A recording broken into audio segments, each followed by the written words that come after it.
hold up. Before we get into the first interview, we definitely have to stop and thank some of our sponsors. The Collab project wouldn't be possible without the fine folks at ACS, Henry Martin Law, Hopsteiner, Polera Mazza, Tarantino Engineering Consultants, Victory Packaging, and of course Whitey's Liquor. So thank you for not only supporting BAM, but especially the Collab project. All right, on to the first interview.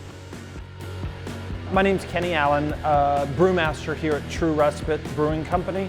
We're in Durwood, Maryland, so just right out in between Rockville and Gaithersburg over here on Goody Drive. Goody Drive's really nice if you ever want to come visit. Goody Drive's a good destination. You got Saints Row down the street from us, you got Mayorga Coffee, and you got us. So, nice day out. We've been in this warehouse for coming up on 3 years now, but it was about a 6 to 8 month process building this place out. We got in the doors in December. So yeah, and we've been open for a little over 2.5 years now. So things are going really well here for us. Can't say enough nice things about the people in this area. When we were building the place out, the inspectors in this area, Montgomery County, we heard some things that wasn't exactly wonderful about Montgomery County, but we had great experiences with Montgomery County, so we're very happy to be here and happy to be in this neck of the woods. So from day one, BAM has been involved with driving really key legislation, looking out for small breweries that are coming up, and that's us. That we fall just completely under that category.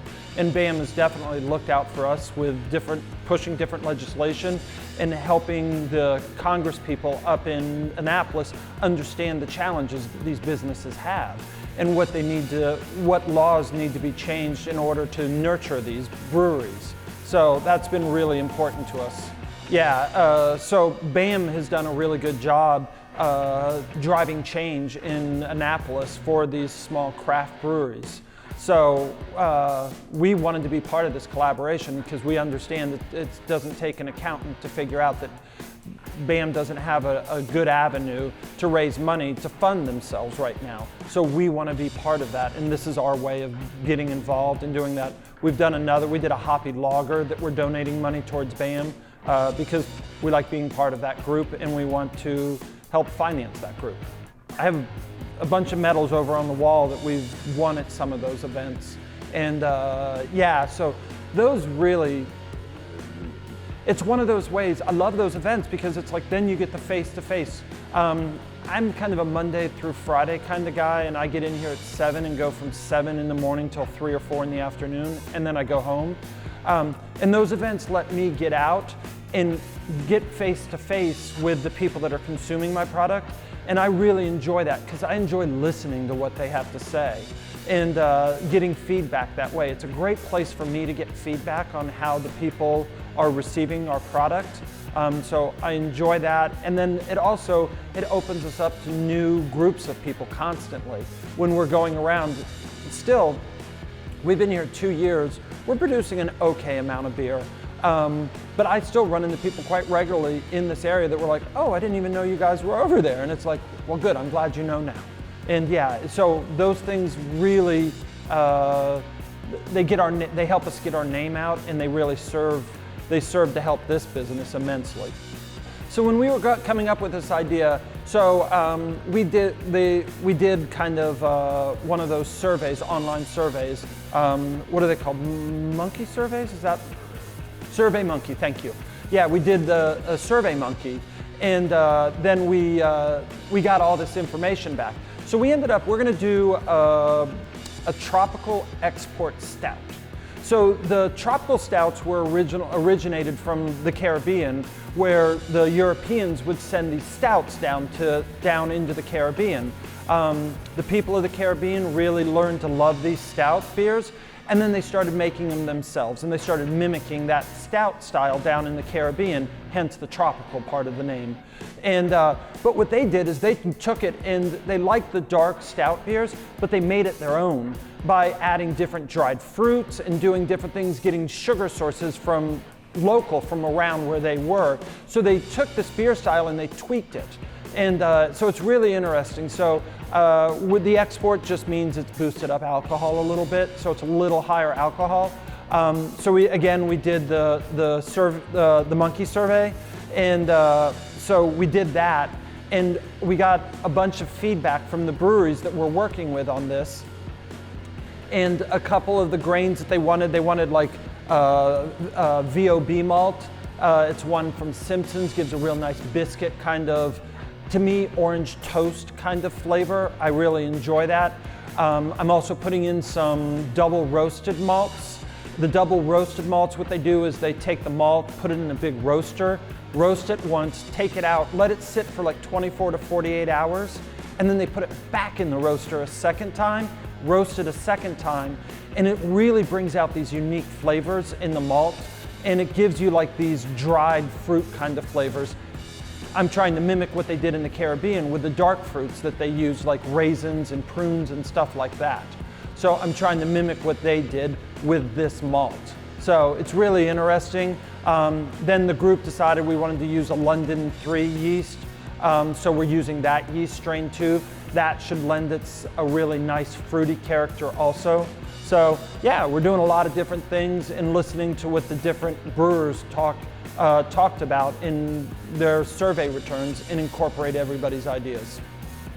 So the Tropical Stout that we're doing is 17.5 degrees Plato. That's just like sugar concentration in the liquid. And then we're looking for this thing to end down around 4.5 degrees Plato. So it's going to be relatively sweet. It's not going to be quite a pastry stout. It's going to be below those pastry stouts final gravities, but it'll still have a decent amount of residual sweetness. We're also putting a little bit of Magnum hops in there as a bittering hop. And I'm putting about 30 IBUs into this beer just to give it balance. If that sweetness is out there all on its own and it doesn't get balanced by something, be it a spice, be it hops, be it whatever, it really gets cloyingly sweet and it's not terribly enjoyable. So we're using the Magnum hops to just kind of balance this one out. I've been very lucky to do some really nice collaborations. I always am learning something, and it's really nice. Our New England IPAs, we did a collaboration when we were first opening up with Brookville Beer Farm and Kenny Borkman out there, and I learned a lot during that collaboration speaking with him, and I'm still using some of the ideas I learned. So it's nice. I like these breweries. When you go to these breweries, it's like there's 30 different ways getting around an obstacle, and it's fun going and seeing how all these different smart people are getting around these obstacles in different ways. And then sometimes maybe I'm not doing the most efficient way of getting around the obstacle or getting to where I want to be, and I see something from them. In the brewing community, especially here in Maryland, people are very willing to share. People share ideas, and I'm the same way. If people have problems, I have no problem sharing recipe sheets. If people have questions about my beers and what's in them, I just hand them the recipe sheet and let them look at that, and it's all right there. So it's nice. I really like the collaboration. Yeah, it's one of those things that I think attracted me very early on about the craft brewing industry. So I do think it was funny when we were choosing this beer style. This was on the list, and I don't really know why Brendan put it on there, to be honest with you. But then when it came up, the one that everybody wanted to do, it was like, oh, okay, I'll give the team an A for originality, because how many tropical stouts are out there? There's not a lot of them. So I think that's really good. I'm happy that we're doing something that's not everybody's doing all the time. So I think this collaboration is going to be a really good exercise, and the final consumer is going to benefit by being able to try a beer style that's not done again and again. Yeah, so if you go out, when you see this on the shelves, please purchase it, because when you purchase this beer, you're going to be, some of this money will be making its way back to BAM, which will be making its way to that influence makes its way back to Annapolis, which will come around the circle and help the individual consumer get better beer on their shelves to buy again. So yeah, it's not that big of a circle. So yeah, if you buy this beer, you're helping yourself really.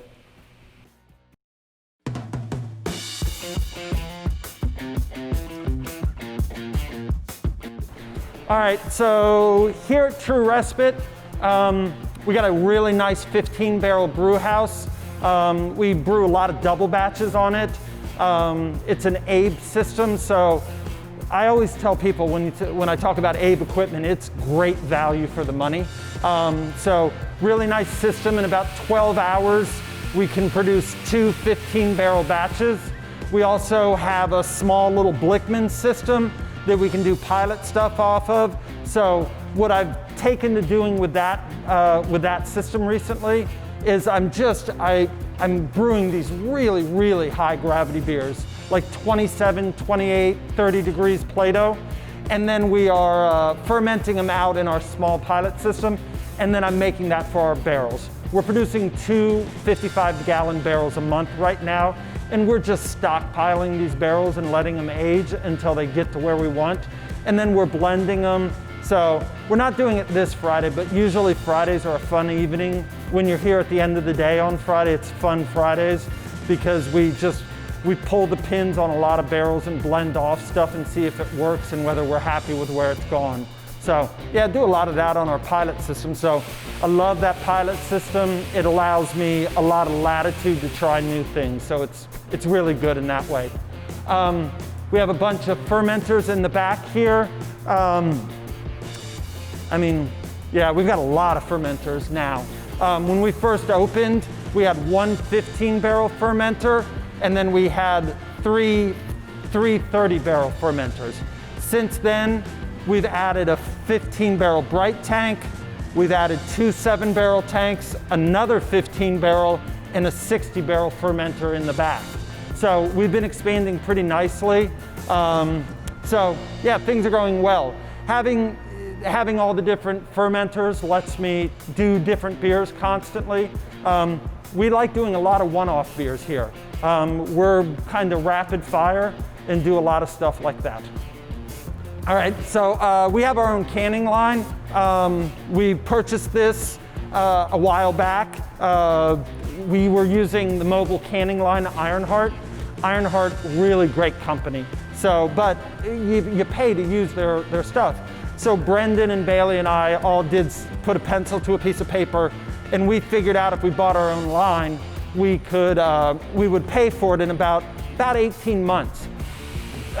Since we've been distributing a lot more canned beer than kegged beer, we've already paid for this machine, so it's really nice. It's a really nice filler. Again, it's an alpha filler, and it pre-evacuates, purges, then evacuates, and then fills up and seams. We've got a really nice DO meter, so I keep track of dissolved oxygens all the time. And this machine gets us to a 3-month shelf life pretty easily. So I feel very confident when my beer goes out into the market, 90 days later, it's still, if you get your hands on it, you should be very happy with it. We won't have oxidation problems. So again, oxygen, a big enemy of finished beer, but we keep all of our product, once we've produced it, it all stays cold until it goes out of here. So you can see we got a fair amount of beer in here right now. It's not a lot. It's just, this is kind of a medium amount for us. We are producing a lot of beer on Monday next week. We're gonna produce Whitetail, which is one of our core brands that we produce on a regular basis. We're gonna produce a batch of the Brawling Bear beer, so we'll produce another batch of that. And then in addition to that, Cool Kids Wear Masks. So a nice collaboration with the Cool Kids people. So really looking forward to that also.